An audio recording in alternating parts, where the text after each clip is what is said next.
Stoics don't avoid pain. They use it. Pain is not a mistake.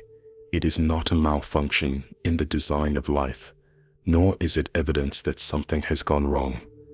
Pain is part of the contract of being human. The Stoics understood this clearly long before modern language softened discomfort into something to be avoided at all costs. They did not build their philosophy on the hope of comfort, but on the pursuit of clarity.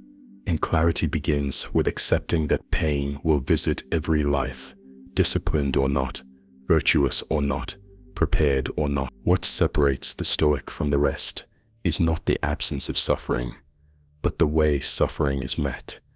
Most people spend their lives trying to outrun pain, to numb it, to distract themselves from it, or to assign blame when it arrives. In doing so, they often multiply it. Anxiety grows when we demand certainty from an uncertain world. Anger grows when we insist that reality should conform to our preferences. Fear grows when we imagine pain as something that will destroy us, rather than something that will test us. Stoicism offers a different stance. It teaches that pain, while unpleasant, is not the ultimate harm. The true harm lies in losing command of the mind, in surrendering judgment to impulse, panic, or resentment. When pain arrives, it brings information. It reveals attachments we did not know we had. It exposes expectations that were unrealistic. It shows where character is thin and where it can be strengthened. This perspective is not comforting in a sentimental way. It does not promise relief. It promises something more demanding and more reliable, the ability to remain steady under pressure. In a world that is loud, fast, and often indifferent, this steadiness is not a luxury, it is a form of survival. The first discipline Stoicism asks of you is not endurance, but accuracy. Before you can meet pain well, you must see it clearly. Much of what exhausts people today is not pain itself, but confusion about where pain comes from and what power they actually have over their lives. The Stoics drew a sharp line between what depends on us and what does not. This distinction is simple in theory, but demanding in practice, because it cuts directly against our habits of complaint, worry, and blame. Your body, your reputation, your career trajectory, the behavior of others, the state of the world, the economy, politics, and chance events do not belong fully to you. You can influence some of them, but you do not command them. Your judgments, intentions, values, and responses do belong to you. They are not immune to pressure, but they are not owned by circumstance, unless you hand them over. When pain strikes, it almost always does so through the first category. Illness disrupts the body. Loss damages external security. Injustice wounds the sense of fairness. Public opinion shifts without asking permission. The mistake is believing that peace should be found there, where control is partial at best. Modern life quietly encourages this mistake. You are taught to identify yourself with outcomes. Your worth is tied to productivity, visibility, approval, and success measured on unstable scales. When these things are threatened or taken away, the pain feels personal, as if your core has been violated.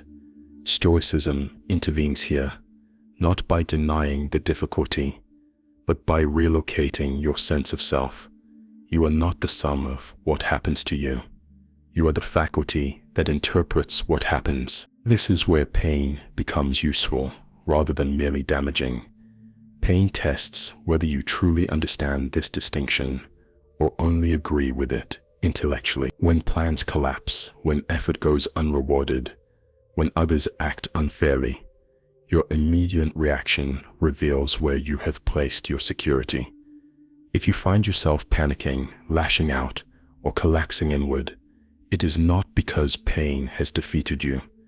It is because an assumption has been exposed. The assumption that the world owed you a certain result.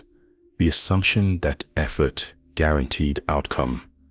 The assumption that being reasonable would protect you from hardship. The Stoics did not hold these assumptions. They trained themselves to expect difficulty, not as pessimists, but as realists. To expect hardship is not to invite misery, it is to remove surprise. When pain arrives unexpectedly, it feels chaotic and unjust. When it arrives as something already accounted for, it becomes manageable, not easy, but manageable. The mind remains intact. Consider how much modern anxiety comes from living in a constant state of anticipation. People rehearse losses that have not occurred, fearing futures that are not yet real. They try to control variables that cannot be stabilized. This is not vigilance. It is mental overreach. Stoicism does not tell you to stop caring about the future. It tells you to care about it correctly. Prepare your character, not your guarantees. Prepare your judgment, not your illusions. Pain strips away the fantasy of total control. This is why it feels threatening. But once that fantasy is gone, something steadier can take its place. You begin to act where action is possible and accept where it is not. You focus effort on intention, integrity, and response. This does not eliminate pain, but it prevents secondary suffering. The suffering that comes from reminding yourself endlessly that things should not be this way. There is also a moral clarity that emerges when pain is met without self-pity. Injustice, for example, is real. Stoicism does not deny it, but it distinguishes between being harmed and being corrupted. Another person can act unfairly toward you, but they cannot force you to become unjust in return unless you allow it. Anger feels justified in such moments, but anger often gives away more power than it protects. It narrows judgment. It pulls attention away from what can still be done with dignity. This does not mean passivity. Stoicism is not withdrawal from action. It is disciplined action without emotional dependency on outcome. You can oppose wrongdoing, set boundaries, and pursue correction while remaining internally composed. Pain clarifies what matters here. It shows you whether your actions are guided by principle or by wounded pride. Loss operates in a similar way. Whether it is the loss of a relationship, a role, health, or stability, pain exposes attachment. Attachment itself is not a flaw, it is natural. The problem arises when attachment hardens into entitlement, when impermanence is treated as betrayal. Stoicism asks you to remember, calmly and consistently, that everything external is temporary by nature, not to become cold, but to become honest. When you accept impermanence ahead of time, loss still hurts, but it does not shatter your worldview. You grieve without collapsing into bitterness. You adjust without abandoning yourself. Pain becomes a reminder of reality, not an accusation against it. This is why Stoics speak so often about training. No one becomes steady by accident. You do not discover composure in the middle of crisis if you have never practiced restraint in calm moments. Small frustrations are rehearsals. Delays, inconveniences, criticism, and uncertainty are not interruptions to life. They are life, presenting opportunities to refine judgment. The modern world offers constant stimulation and instant reaction. Pain is often met with immediate expression, broadcast, or indulgence. Stoicism moves in the opposite direction. It slows the moment between sensation and response. In that space, reason operates, not to suppress feeling, but to evaluate it. To ask whether this impression deserves assent, whether it reflects reality accurately, whether acting on it would improve or degrade character. This discipline does not make life painless, it makes it intelligible. And when life is intelligible, pain loses some of its terror. It becomes something that can be borne, learned from, and integrated, rather than something that defines you. Part 1 of Stoic practice, then, is not toughness. It is precision, knowing what is yours to carry and what must be set down. Pain helps you learn the difference, whether you ask it to or not. If the first task is learning where your control truly lies, the second is learning how easily you surrender it from the inside. Pain does not only arrive from external events, it is amplified, shaped, and prolonged by desire, attachment, and ego. These forces operate quietly, often disguised as ambition, love, or self-respect. Stoicism does not condemn them outright, but it insists that they be examined. What is unexamined does not remain harmless. It governs desire. When left undisciplined, turns discomfort into desperation. You begin to believe that peace is located somewhere ahead of you, in a future condition that must be achieved. A certain level of income, recognition, security, or validation becomes the imagined threshold. Until then, life is endured rather than lived. Pain, under this belief, is interpreted as delay or obstruction. It feels intolerable because it threatens the narrative that fulfillment is just one more outcome away. The Stoics rejected this framing. They did not deny goals or effort, but they refused to stake inner stability on external attainment. When desire becomes conditional, it chains the mind to fortune. Every setback feels like a verdict. Every comparison feels like humiliation. Pain multiplies because it is no longer just physical or emotional discomfort. It becomes a judgment about personal failure. Attachment deepens this problem. We attach not only to people and possessions, but to identities, being seen as competent, strong, admired, needed. When pain disrupts these identities, the reaction is often disproportionate. Criticism feels like erasure. Rejection feels like annihilation. Loss feels like the collapse of meaning itself. The Stoic response is not detachment in the sense of indifference, but detachment from illusion. You are not the roles you play. You are the capacity to play them with integrity. Ego resists this insight. Ego insists that pain is an insult, that it should not have happened to you, specifically, that your effort, intelligence, or moral standing should have exempted you. This belief is rarely spoken aloud, but it operates beneath reactions. It fuels resentment, envy, and self-pity. It demands compensation from the world. When that compensation does not arrive, the mind turns hostile, either outward or inward. Stoicism treats ego not as something to be inflated or destroyed, but as something to be put in its proper place. You are not central to the universe. Events do not orbit your preferences. This is not a degradation, it is a release. Once you stop interpreting pain as a personal attack, it becomes easier to respond rationally. You can ask what the situation requires, rather than what it says about you. Emotional mastery, in the Stoic sense, does not mean emotional absence. Feelings arise naturally. Grief, frustration, fear, and disappointment are part of the human response. What matters is whether these feelings are allowed to dictate action and judgment. Pain tests this constantly.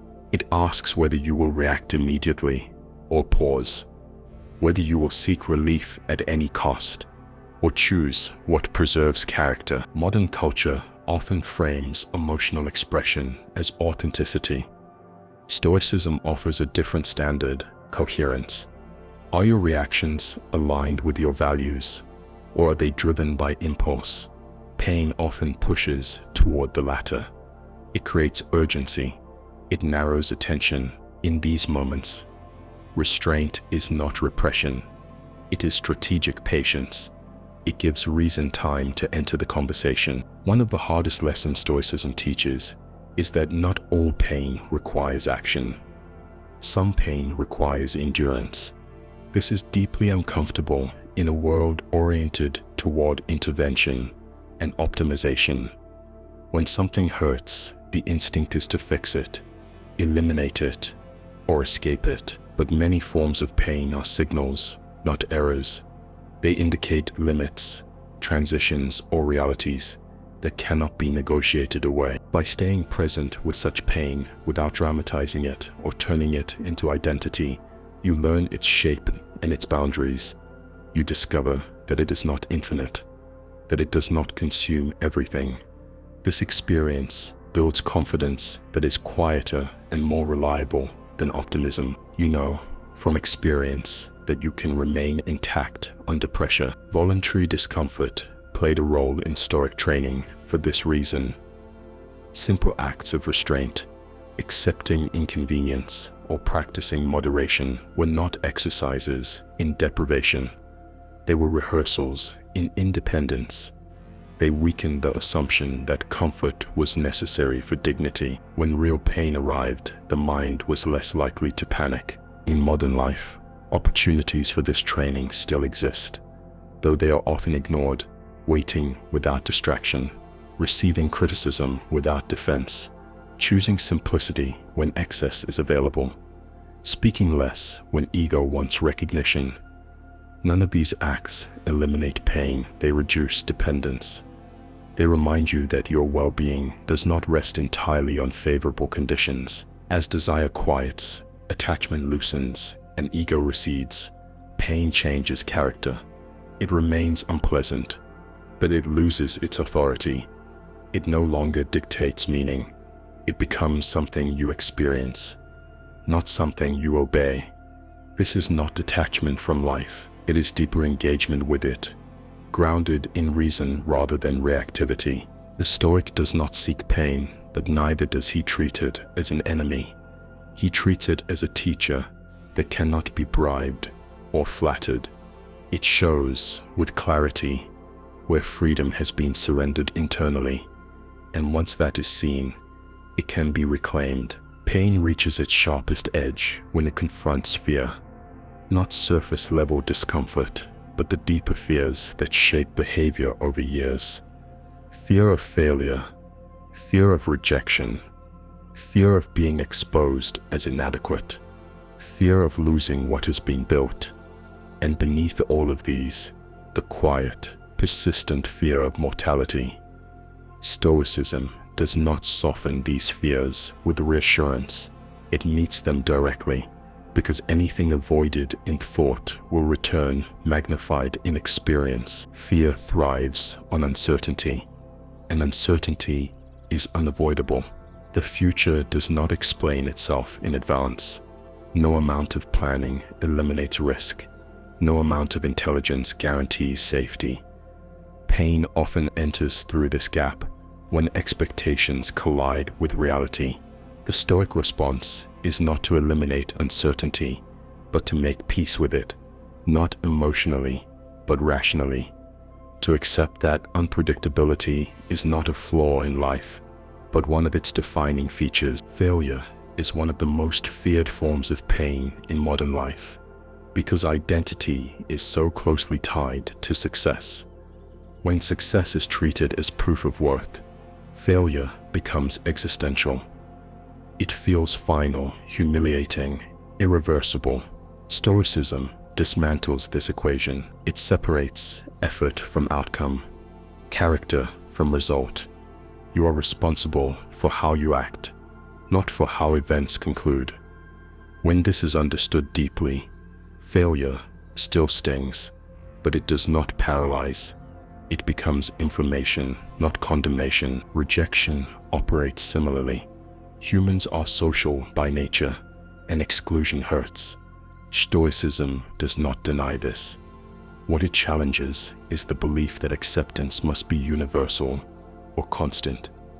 Other people act from their own judgments, biases, and limitations.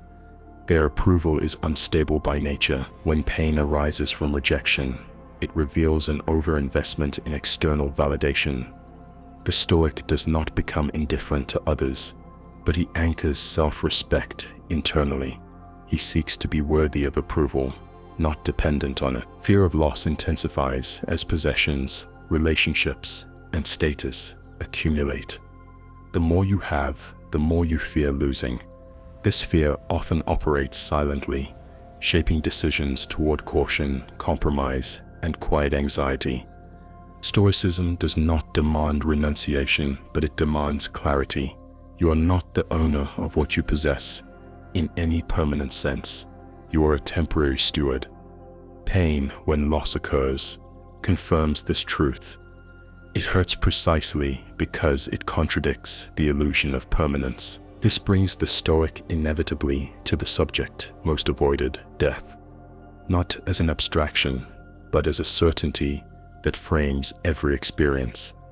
Modern culture often treats death as a taboo, something to be ignored until it forces itself into awareness. Stoicism does the opposite. It keeps mortality close, not to induce dread, but to sharpen judgment. When you remember that time is finite, priorities realign, trivial anxieties lose authority, resentments appear wasteful. Pain, when viewed against mortality, becomes proportionate. The fear of death is not only fear of non-existence, it is fear of unfinished plans, unresolved conflicts, unrealized potential. Stoicism responds by redirecting focus from duration to quality.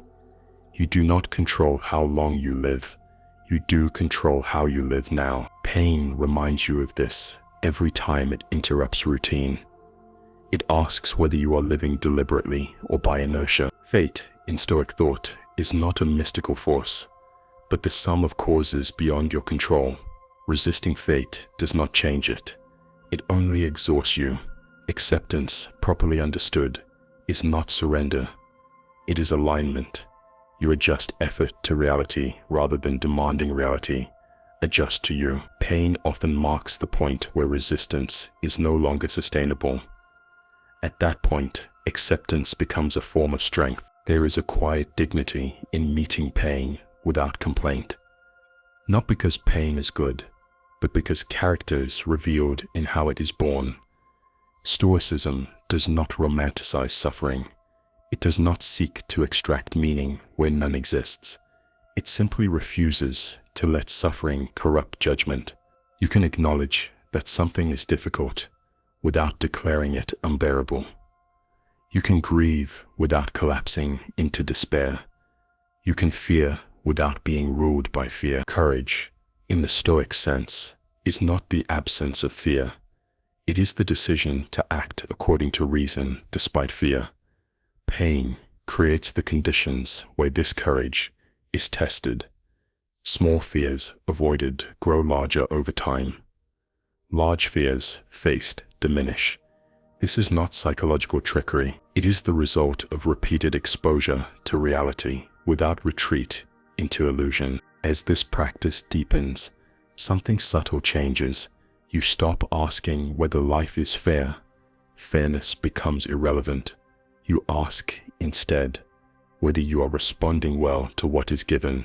Pain becomes less about injustice and more about responsibility.